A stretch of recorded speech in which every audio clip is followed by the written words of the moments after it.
What's up, guys? Josh here, and today we're going to be talking about fighting, whether or not you should watch MMA fights.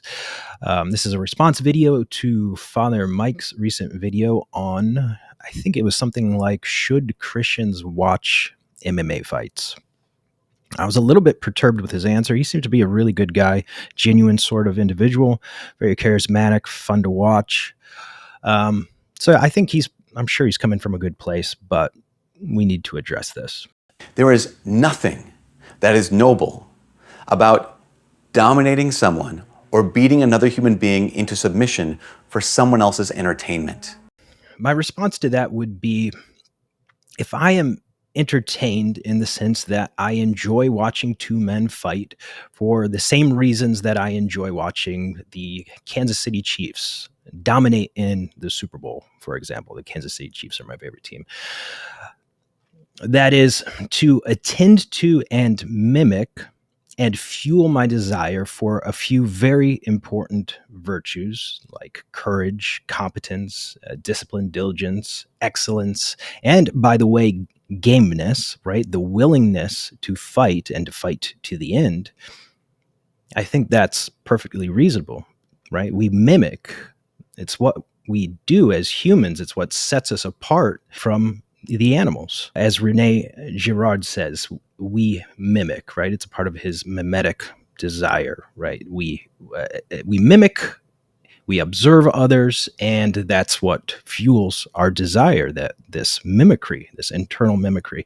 And desire, of course, is the root of all evil and suffering in the world, unhealthy desire. But desire, healthy desire, is also the cause of good in the world.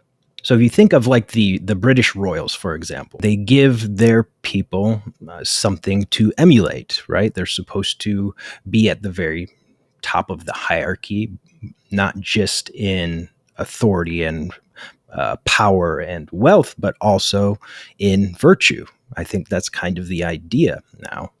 Obviously, that's going to be flawed. But here in America, what do we replace royals with? Celebrities. Sports figures, heroes. Those are our heroes. We literally call them idols, icons, right? It's very religious in a way. And I do think that's a problem, by the way.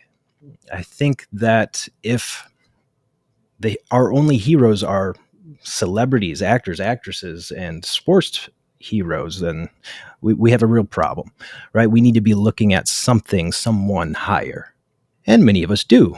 But the whole point here is the reason why we watch MMA fighters fight is because they are embodying something important. They're embodying, again, courage, discipline, diligence, willpower, the ability and the willingness to step in the ring and fight. These fighters embody the warrior archetype, and the best of them embody the ruler archetype. Our MMA champions are the closest things that we have to the Alexander the Greats, the King Leonidas, Napoleon Bonaparte, right? They're the closest thing we have to those heroes like that. And it's good to look to heroes. It's good to emulate the virtues that those men embody. We look to those things in many ways that I really don't need to explain to you. Like, it's just common sense. We know this. But I do think that they embody things that men in particular shouldn't just want. They're things that we need. And this is why this needs to be said so badly. As a man, I need to desire to be a good husband and a good father. And a big part of those roles is to serve through protection and provision. To be able to fight is to be able to protect. So you have to think of MMA fights beyond the world of matter, beyond the physical. You need to think psychologically, think metaphysically.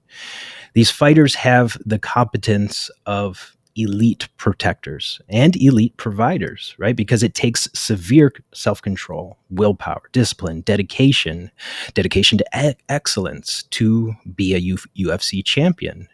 And those are the same values that we need to become great protectors and providers. And so we mimic them. We watch them and we enjoy that. And that is noble. If that's what we're aiming at, if we're aiming at the logos in this sense, it absolutely is noble to watch these fights and to enjoy them. I see no problem in it whatsoever. It literally helps us as men to be better men by mimicking and thus fueling our desire to be strong, competent, disciplined, diligent, etc. Traits of a good protector and provider. And I think that's what this is about more than anything. I think about this story St. Augustine recounted in his book Confessions. He had a friend. St. Augustine's problem was lust, right? And one of his problems was lust. He had a friend whose problem was violence, and this friend who was a convert to Christ, who was obsessed with the gladiator arenas. And at one point, he and some of his non-Christian friends were walking by an arena, and they said, "Let's come on in. Let's go watch." And he was like, "I'm not going to go. I'm not going to go." They said, "No, come on in. You're going to love it." And he said, "Fine, I'll go, but I'm not going to look." He went in, I'm not going to watch. He went in and he kept his eyes down, like knowing, I know what happens here. I know what they're doing right now. I know as a Christian, I don't want any part of it. But he said there was a moment when the crowd cheered in such a way that he knew what was going on and he wanted to see it with his own eyes in the arena. And he looked up and it was in an instant that what Augustine calls the bloodlust returned to him. And he was cheering the victimization, he was cheering the dominance, he was cheering the violence of one human being against another human being just as much as any non-Christian who was there in that arena. I would argue that it is noble to enjoy watching strong men fight because it represents much more than just two men fighting in a cage.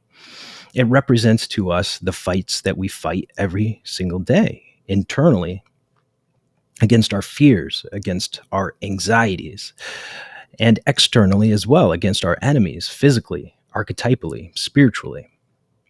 Speaking of spiritually, St. Paul in the scriptures talks about waging war, fighting the good fight. And I would go as far as saying that we as men are built to fight, psychologically, physically, all of the above. Not that we should go out looking for a fight, picking fights in bars or whatever, but we are meant to serve by sacrificing ourselves for our families and for our countries.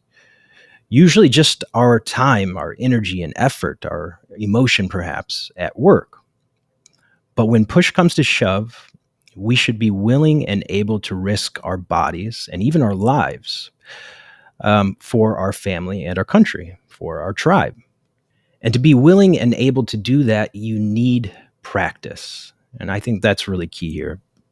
We need to be able to observe and mimic stronger, more competent men, or men who perhaps are equally competent to us in some way, shape, or form, but in a different hierarchy. This is how we emulate their mindset, their techniques, their abilities, their work ethic. The origin of sports is, of course, combat sports.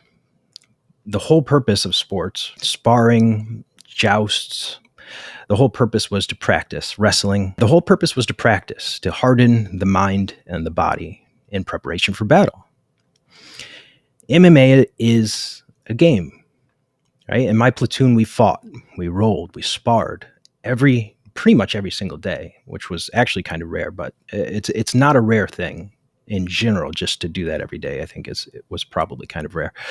But ask any Marine if they like mixed martial arts, if they enjoy watching the UFC fights. They're going to say, of course they do, right? Because it helps them, right? They may not think it through completely necessarily, but a lot of them know this, but a lot of them probably don't. It's just intuitive. They watch these UFC fights because it helps them be great warriors. It helps them aspire to be better. And my final point is this. I think that this mindset in Father Mike, again, he seems like a really good guy.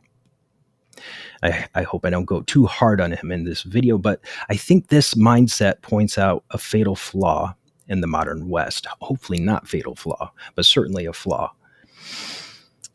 Some would say that we are getting soft, or we're getting weak in the West. I think that might be true. But I would say that I think we're forgetting why it's important to fight. what it means as well to be a man. It means, in part, to be, as Jordan Peterson says, a monster, a controlled monster, a disciplined monster, right? To have teeth, so to speak, is the way he puts it. To have your sword and be able and willing to use it, but to keep it sheathed as much as you possibly can. Keep that gun holstered until you absolutely need to use it, and to be competent in that arena. It's important. It's incredibly important as a man. I think in Western society and parts of the church in Western society, apparently, I think we've forgotten that the role of a man, whether husband, brother, father, or citizen, is to protect and to fight. That's one of the key roles, one of the foundational roles of men. And we men, we learn from other men. We emulate, we mimic, as Gerard says. So we watch fights. We participate in fights. When I'm sparring and I dominate someone, or I am dominated by a superior fighter, that's okay. It's healthy, right? I might come home with a black eye or a puffy lip, but I've still enjoyed myself. I might enjoy myself that much more because I've learned to be in that area, that core competence, a better man. So ultimately, I just want to say it's okay to be a man. It's okay. I shouldn't even have to say this. It's okay to be a man. It's okay to want to be a protector. It's okay to want to be a provider, and a good one at that. And if you enjoy fights because you recognize in those fighters some form of greatness, some form of competence, obviously, power, diligence, discipline, and all of these amazing traits and abilities, that's okay. So anyways, that's all I have to say. I'll see you guys later.